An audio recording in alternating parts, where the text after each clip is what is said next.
Почитувани медиуми, почитувани сограѓани.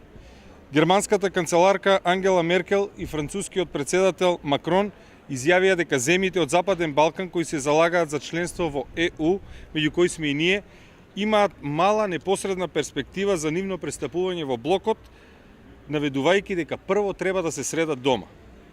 После ова, јасно е дека заедно напред на Заев и кандидатот кој е 102,5% ист е слепата улица на евроинтеграцијските процеси. Македонија мора да спроведе внатрешна системска промена и реформа.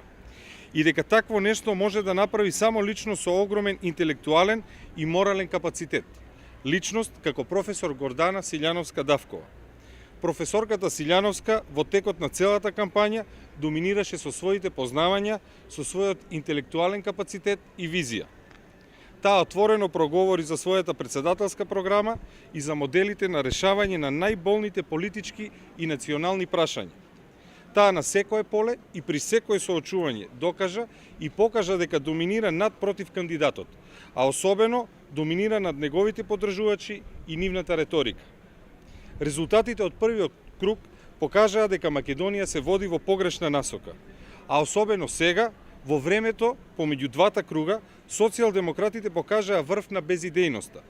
Зборуваат за себе, за метли, за нерасчистени сметки, даваат дополнителни ветувања, спремаат лични напади, некаде со добро, некаде со лошо. Како каде се може.